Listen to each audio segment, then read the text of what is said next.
Pollock n'est jamais, contrairement à ce que l'on a pu en déduire à, à partir des écrits de Rosenberg, Pollock n'est jamais dans sa toile. En fait, Pollock est toujours sur le bord.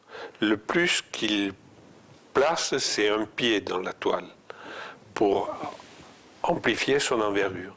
Mais il n'est jamais au milieu de sa toile à piétiner la toile. Et moi, je n'ai pris conscience de ça qu'à partir de l'exposition de Paris. Avant, du film que j'ai vu après sur Pollock de Namur. Mais pour moi, d'évidence, quand j'ai commencé à peindre, Pollock peignait sur sa toile. Mais il y a peut-être aussi un souvenir d'enfant qui vient et qui m'a induit en erreur. C'est que quand j'étais enfant, à la communale, il y avait la balayeuse de l'école communale avait une espèce de grand entonnoir qu'elle remplissait d'eau et elle circulait dans la classe avec son entonnoir qui faisait les traits comme Pollock le faisait, et elle faisait ça en contournant les bureaux, et il y avait cette espèce d'essai. Après, quand l'entonnoir était fini, il y avait ce dessin. Donc je pense que j'ai dû faire le court-circuit des deux. Mais les courts-circuits, ça arrive souvent. Tout à l'heure, je te disais que je te parlais de Tarzan et de Robinson Crusoe.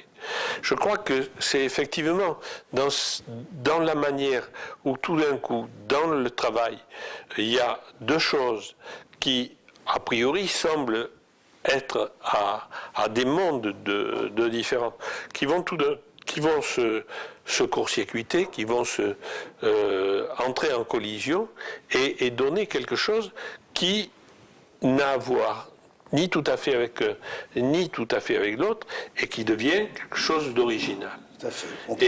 Et en même temps, c'est cette espèce de manière de récupérer un savoir qui est à la fois un savoir vécu et un savoir littéraire, et plutôt incarner quelque part un savoir littéraire. Tu as compris, ou un savoir de référence. Oui, tu as compris après coup que la femme de ménage de l'école communale faisait du dripping sans le savoir. Et si nous voulions jouer les savants, on commencerait à parler de la cuisinière de Lénine. Oui. Mais je pense qu'on serait vers des dérives qui n'en seraient pas. On se remettrait dans les amarres pour parodier le poète. Et ce qui est plutôt intéressant, c'est justement cette dérive, ce souvenir qui te permet de comprendre, pour toi, le fonctionnement de la peinture de Pollock.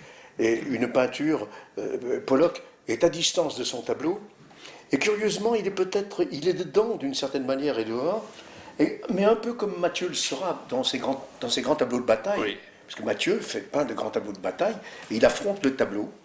Il affronte le tableau comme un territoire, mais pas comme le territoire de la corrida, comme l'espace de la corrida, comme l'espace il le fait en breteur, lui. Il le fait en breteur. Voilà, c'est quelqu'un qui joue de l'épée sur son tableau. Et toi, tu utilises...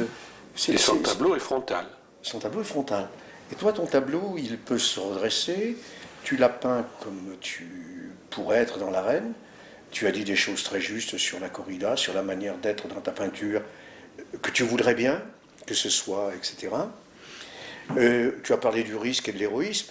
Le risque et l'héroïsme en peinture, c'est peut-être de faire justement quelque chose à un moment donné qui n'est pas assimilable intellectuellement et émotionnellement par les autres et qui le devient. C'est un risque aussi que l'on prend par rapport aux normes de la société.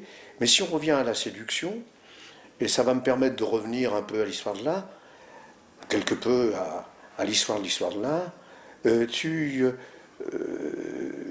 construis en même temps l'objet de la séduction et les figures de la séduction de cet objet quand tu peins. Est-ce que l'on peut dire ça? C'est-à-dire quand tu peins, la toile est un support avec sa couleur, et tu vas apposer tes formes, avec, comme tu le disais tout à l'heure, avec les coloris que le moment va te porter à choisir et à utiliser, et tu vas construire un objet fascinant. Pour moi qui regarde tes toiles et qui aime ta peinture, des objets d'une grande séduction. Et tu construis à la fois les figures de la séduction et l'objet qui se construit dans les figures de la séduction. Il n'y a pas l'objet de la séduction à atteindre. Oui, non. Il se fabrique. Non, il se fabrique. Il se fabrique et il est obligatoirement accepté. Non. Enfin, de ma part. De ma part, il est obligatoirement accepté. Maintenant, c'est vrai que le fait de le prendre et de le mettre en scène contre le mur, tout d'un coup, là, il y a une